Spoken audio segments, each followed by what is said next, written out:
الساعة الآن 6:18 تماما بتوقيت دمشق سوريا من دون بشار الأسد. في شغلات الإنسان بيقدر هو يسعد نفسه فيها، الأمان والعيش الكريم للمواطن. هلا هو حيكون في منه النوعين، يا حيكون طماع يعني انه مو عاجبه الشيء اللي عنده، يا حيكون طماع ايجابي يعني هادف للاحسن. ولازم اهم شيء يشكر الله على كل شيء عنده اياه، لانه في غيره ما عنده هذا الشيء. قلت لك لانه بيكون متصنع هو، عرفت كيف؟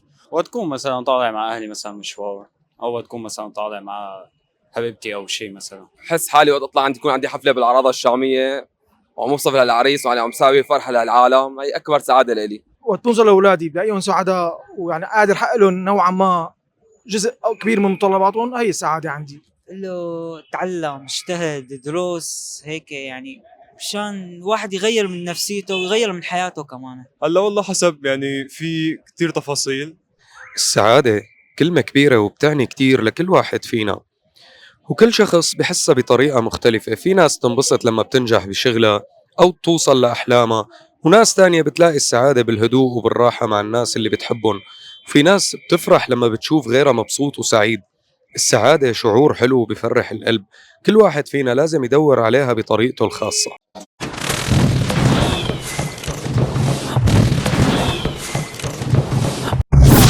يعطيك العافية. الله يعافيك. أهلا، نتعرف باسمك؟ خلود العبد. خلود، شو أكتر شي بحسسك بالسعادة بحياتك؟ حفيدتي. الله يخلي لك إياها يا رب. طيب لو شفتي شخص ما له سعيد بحياته، شو بتقدمي له نصيحة؟ يشوف شو الغلط بحياته ويصلحه، بجوز يصير سعيد. طيب شو أكتر شي بالحياة بيخليكي سعيدة؟ وجود أهلي حوالي، ومثل ما قلت لك حفيدتي. يعني في شغلات الإنسان بيقدر هو يسعد نفسه فيها، في شغلات بيخليك أنت تكئب حالك. بقى انسى كل شيء ورا ظهرك، كبه وعيش حياتك، يعني عيش اليوم وانسى. طيب أنا اليوم إذا بدي أعيش، شو ممكن أعمل شغلة تخليني مبسوط وسعيد؟ القهوة الصبح هي أول شغلة. ثاني شيء إنه تكون مرتاح، تحكي مع حدا بتحبه، تطلع مشوار مع حبايبك رفقاتك، هيك يعني. شكرا كتير لك، يعطيك ألف عافية. يعطيك العافية. أهلا وسهلا فيكم. يا هلا. نتعرف باسمك عم؟ محمد شيخ الشباب. محمد، شو أكتر شي بحسسك بالسعادة بحياتك؟ هي سعادة مضمونها كبير كتير، بس أول شيء سعادة هي الأمن والأمان والعيش الكريم للمواطن، وتكون عيلتك بخير وحواليك كلهم بخير.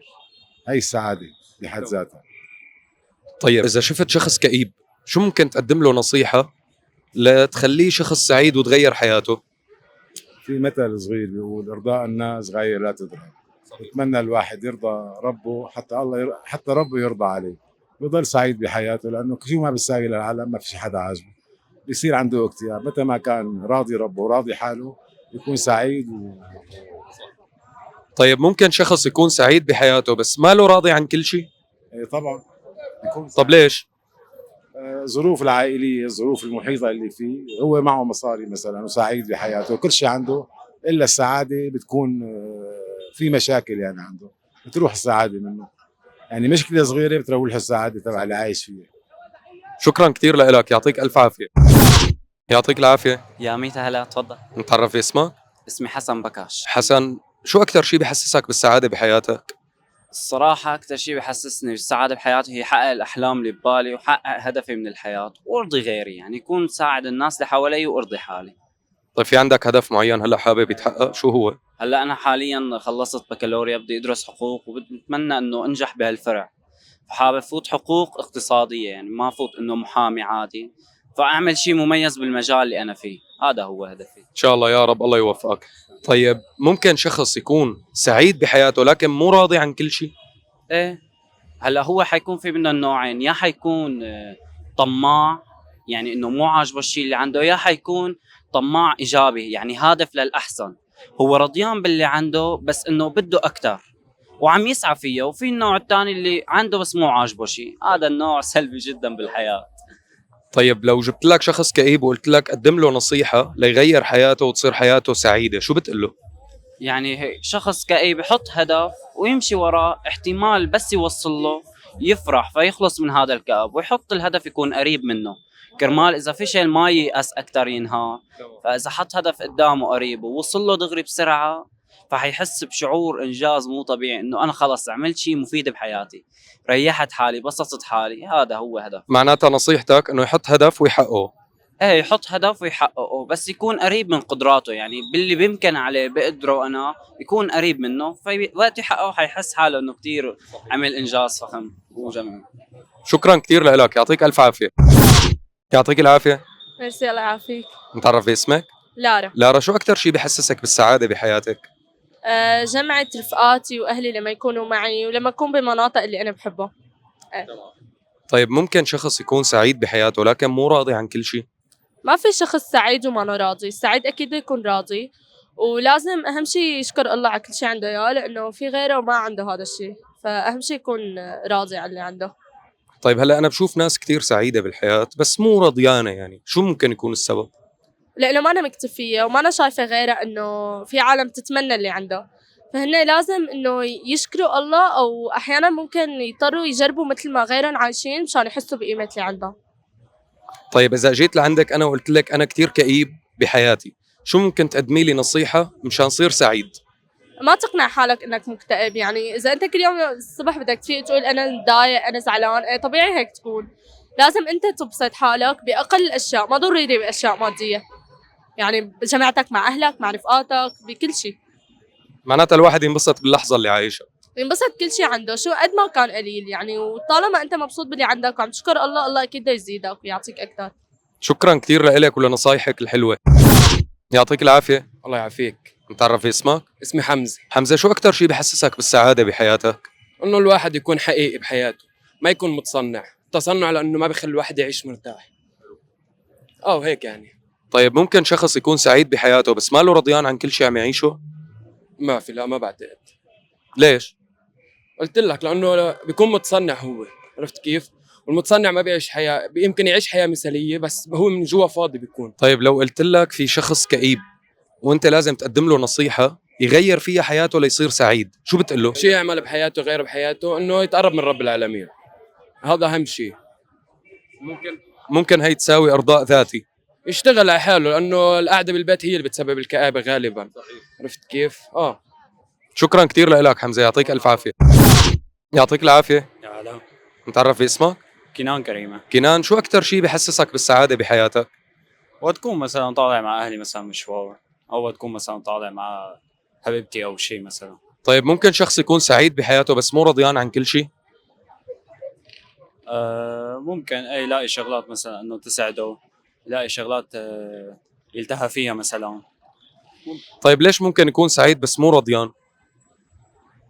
بيلهي حاله انه بعد مثلا عن الجو اللي حواليه، ممكن يكون جو سيء مثلا، ممكن يكون اي شيء يعني. بدايه. طيب اذا جبت لك شخص كئيب بحياته قلت لك اعطيه نصيحه ليصير سعيد، شو بتقول له؟ بقول له الحياة ما أنا مستاهلة، بالآخر كل شخص يعني بيواجه شغلات بحياته إجباري بده يواجهها، بده يقوي قلبه، بده يفكر بعقله ما يفكر بقلبه مثلا. بده يضل عم يحاول يضل عم يتعب على حاله، يلاقي شغلات جديدة يتعلمها، يلاقي شغلات تفيده مثلا، يفتح مثلا على النت يتفرج، أو ممكن يقرأ كتب بتفيده، بتقوي نفسيته، حتى بتقوي ثقافته، بتقوي كمان عقله يعني للتفكير مثلا. ممكن تقوي مثلا، ممكن يتعلم بزنس، ممكن يتعلم شيء جديد بحياته. شكرا كثير لك كنان، يعطيك الف عافيه. يعطيك العافيه. الله يعافيك يا رب. متعرف باسمك؟ ماهر الملا. ماهر، شو اكثر شيء بحسسك بالسعاده بحياتك؟ كثير شغلات والله. مثل يعني معلم، بحس حالي وقت اطلع تكون عندي حفله بالعراضه الشاميه وعم اوصف للعريس وعم مساوي فرحه للعالم، هي اكبر سعاده لإلي. وشغله ثانيه معلم، ان شاء الله تكون بلدنا بخير، هي كمان اكثر سعاده لإلي، يعني احسن من هي الاولانيه. والله والنعم منك، معناتها في فرقه عراضه موجوده. ايه والله الحمد لله. والله والنعم، جهز حالك تطلع معي. لعيونك والله جاهزين. الله حياك. طيب ممكن شخص يكون سعيد بحياته بس مو كل شيء موجود عنده؟ طبعا شيء اكيد، الا ما يكون ناقصه شيء، يعني اي بني ادم يكون ناقصه شغله معينه، يعني بس معلم بالنهايه يعني واحد بيامن برب العالمين، اي شيء بيصير معلم هي باراده رب العالمين بالنهايه، عرفت؟ طيب اذا جبت لك شخص كئيب وقلت لك قدم له نصيحه ليصير سعيد، شو بتقول له؟ نصيحه؟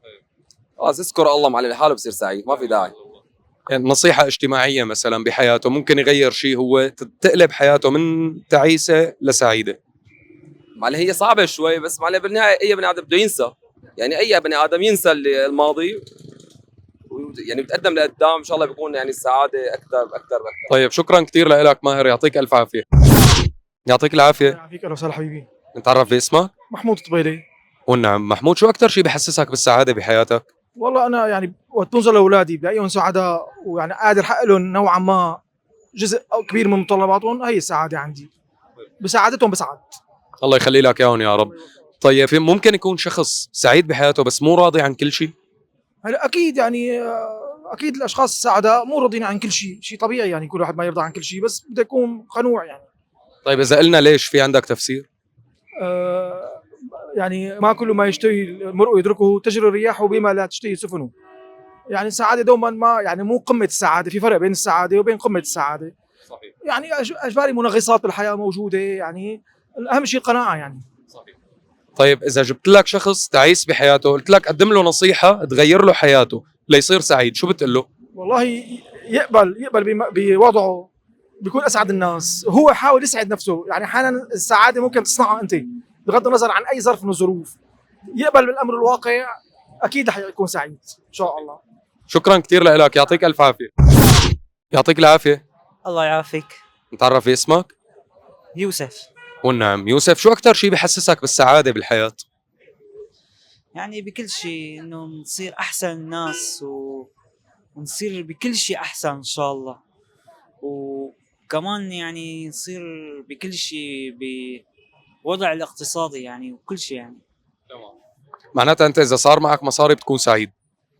ايه طبعا يعني اكيد يعني كلياتنا يعني. تمام. طيب ممكن شخص يكون سعيد بحياته بس مو رضيان عن الشيء اللي عنده، او مو رضيان بحياته بس هو سعيد؟ ايه طبعا بيصير هيك شيء يعني كتير في عالم. طيب ليش؟ او بتكون مو مرتاحة يعني او هيك يعني. هذا القصص.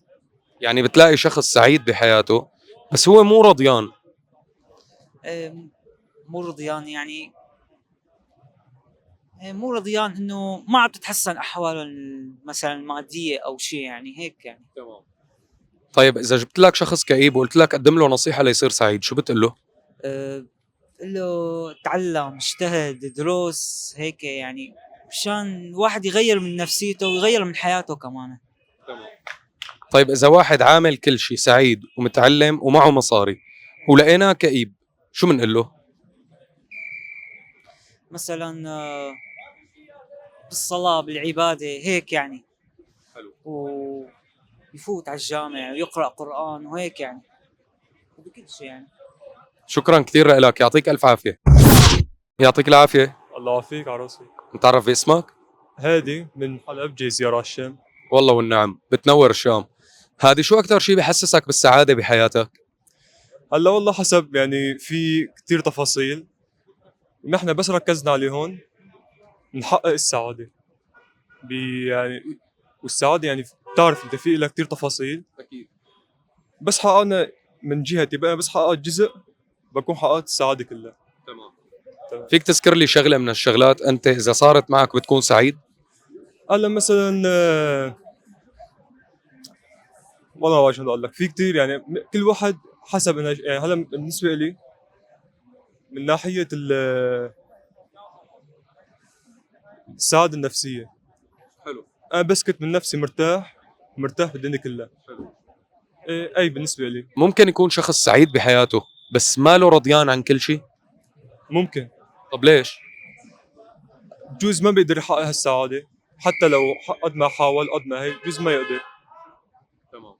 طيب إذا جبت لك شخص كئيب قلت لك أعطيه نصيحة تغير حياته ويصير فيها سعيد، شو بتقول له؟ يتقرب من الله بس، يعني كتر أدعية والصلوات. وبس، هي بالنسبة لي. تمام. كل ما كنت أنا قريب من الله كل ما كنت سعيد. أكيد. شكرا كثير لك، يعطيك ألف عافية. السعادة هي ضحكة من القلب والرضا بالشيء اللي الله كتب لنا إياه وقسم لنا إياه بهاي الحياة. خليك سعيد من ذاتك ومن جواتك، وحاول تسعد الناس يلي حواليك لحتى تعيش حياة سعيدة وكريمة وحلوة. لا تنسوا تتابعونا على منصتكم شارعنا بيحكي.